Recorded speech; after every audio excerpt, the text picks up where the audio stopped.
This video is sponsored by CuriosityStream. Get access to my streaming video service Nebula when you sign up for CuriosityStream using the link in the description.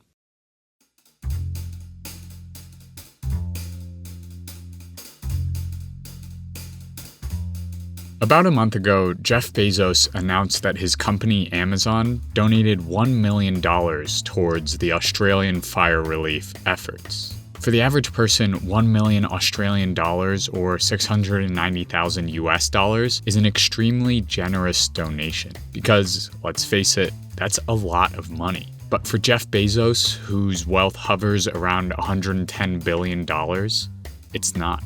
690K is how much money he makes in roughly 3 minutes. In the words of journalist Brian Merchant, this is the equivalent of someone worth $50,000 gaining media headlines for donating $30. And as we applaud Bezos for throwing us this chump change, his company is in the shadows stepping on our throats. Amazon's relentless hunger for growth continues to generate environmental and social consequences across the United States and the globe.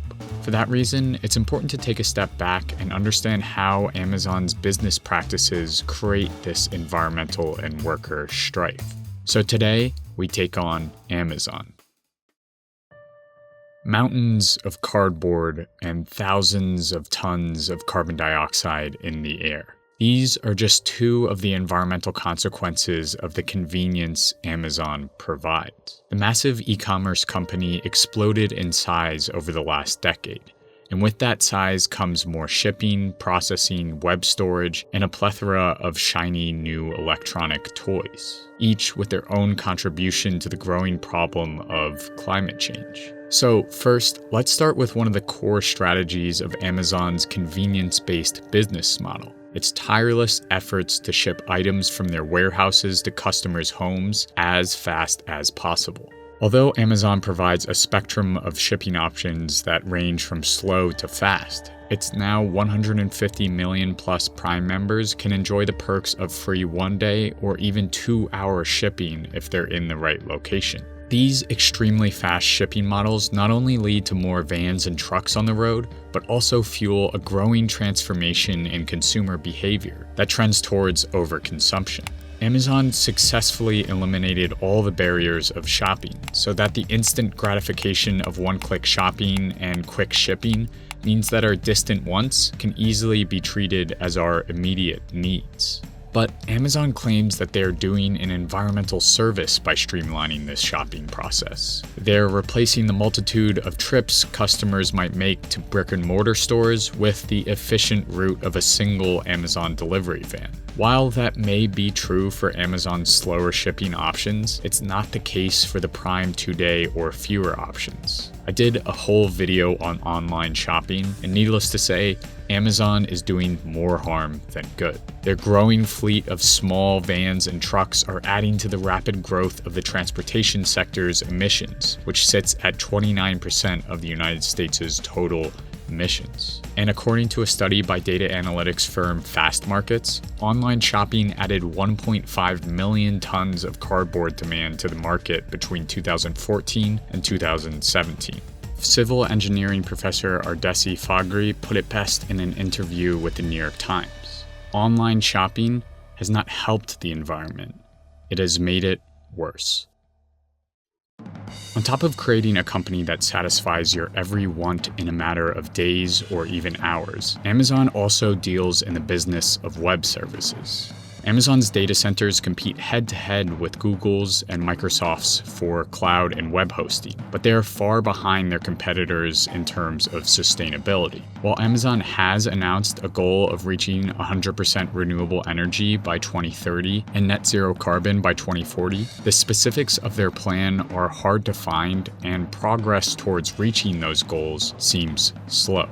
In addition, Amazon's rapid increase of data centers in states like Virginia, for example, have far outpaced their procurement of renewable energy, according to a Greenpeace report. The same report goes on to assert that in response to the 59% growth of Amazon's data centers in the last 2 years, Virginia's regional electricity company, Dominion, is seeking to invest $8 billion to build the Atlantic Coast Pipeline, which would transport fracked gas. Essentially, Amazon's energy demands might lead to the construction of a costly fossil fuel infrastructure that would lead us deeper into climate change. To top it all off, Amazon offers AI technology, among other services, to major oil and gas companies like BP to help them, quote, identify potential reservoirs faster and cheaper. So in terms of web services, Amazon lags far behind others in the field. And yet, in the face of it all, it still seeks to whitewash its dirty image with lofty goals that they don't even seem to be working towards, and have even gone so far as to silence employees critical of Amazon's climate policies. This silencing is typical of Amazon's relationship with its employees. In fact, when we understand the corporate culture and the inevitable social consequences that permeate out from it, Amazon's goals of creating ethical standards and achieving sustainability targets seem even further out of reach. Because at the center of Amazon's empire, and indeed what has allowed it to become such a far-reaching company, is a growth at any cost mindset. A mindset that pushes those in the corporate offices to work late into the night, sabotage fellow employees, and fulfill Jeff Bezos' dreams in a punishing environment. One Amazon employee claimed nearly every person he worked with, he saw cry at their desk. But this cutthroat corporate culture isn't contained to headquarters. It permeates many Amazon operations, resulting in exploitative labor practices for workers in Amazon warehouses and delivery drivers, as well as tax evasion by financial sleight of hand. With the rapid growth of Amazon's reach comes increased scrutiny of its operations. Multitudes of exposés have revealed a worrying trend of constant injuries riddling Amazon fulfillment centers. Because Amazon warehouses are all about speed. That 2-day shipping order often takes higher priority than the well-being of workers scrambling to fulfill it, especially during peak seasons like Prime Day or Black Friday. According to an investigative report from Reveal, Amazon's serious injury rate reached 9.6 per 100 full-time workers in 2018. When compared to an industry average that year of 4, that number is unacceptably high. Amazon's employee abuse is exemplified by the story of Candace Dixon.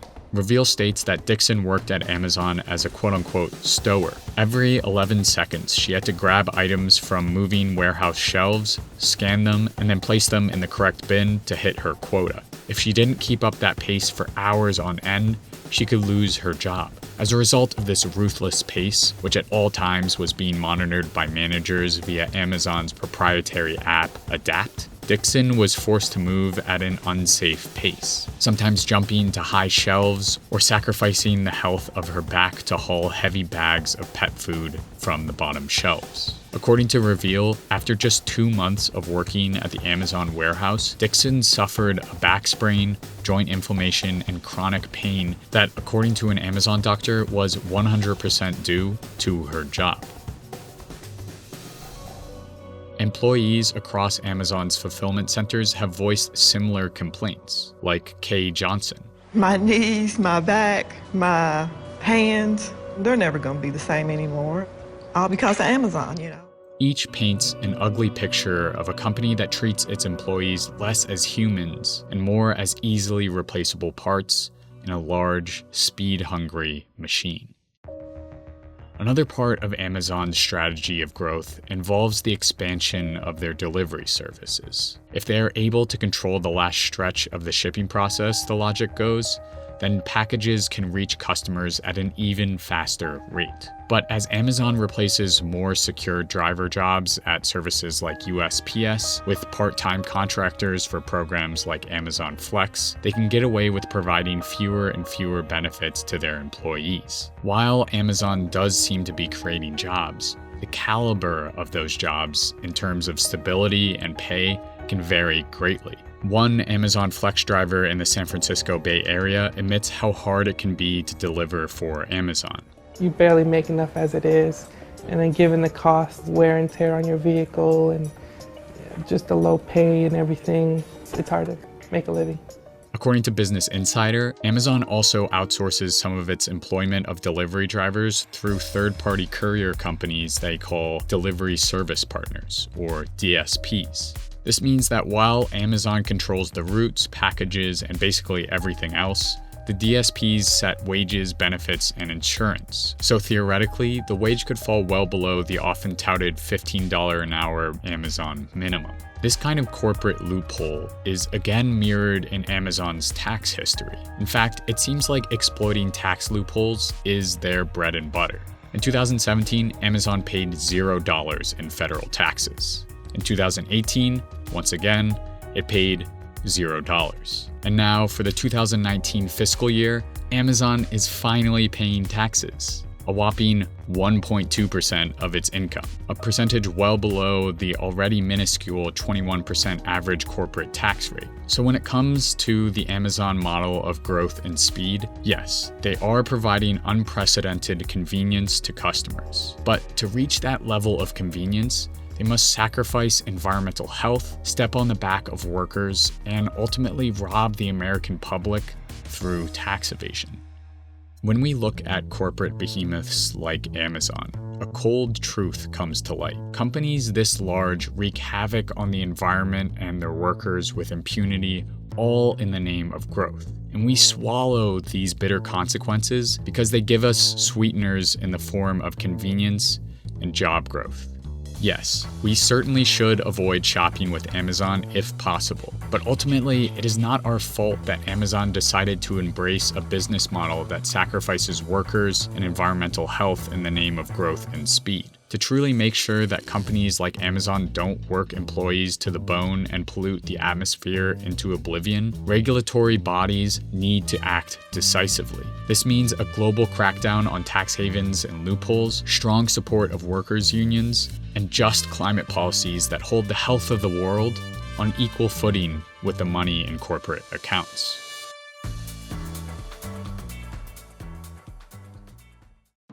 If you're exhausted of hearing my voice and are looking for some really great nature-related documentaries, I'd highly recommend checking out this video's sponsor, CuriosityStream. With thousands of documentaries and nonfiction titles spanning topics from artificial intelligence to plastic bag waste, it's hard not to get lost in their library. And if you're interested in digging deeper into what it will take to stop climate change, I highly recommend the documentary Climate a Few Degrees Less. It follows the director of Earth Institute in his work to organize scientists to influence government policy around the globe. It's definitely worth a watch if you have the time. But if somehow you make your way through CuriosityStream's vast library of high-budget, information-filled documentaries, a year subscription of CuriosityStream also gains you access to Nebula, an education-focused streaming service built by creators like CGP Grey and Polymatter, made for independent creators to experiment and expand their reach. With short, easily consumable original series like Working Titles, which delves into the title sequences of iconic TV shows, Nebula is the perfect complement to CuriosityStream.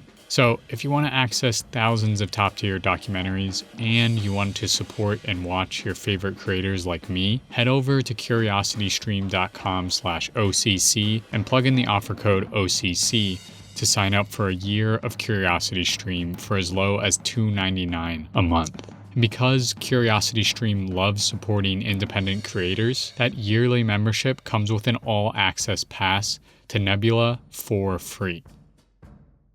Hey everyone, Charlie here. Thanks so much for watching, and thank you to my Patreons, especially Subasa Kondo, for helping me make this channel possible. If you haven't already, please consider subscribing to my email list via the link below. You can get updated when a video comes out, and I'll let you in on the thought process behind each video. Thanks again for watching, and I'll see you in 2 weeks.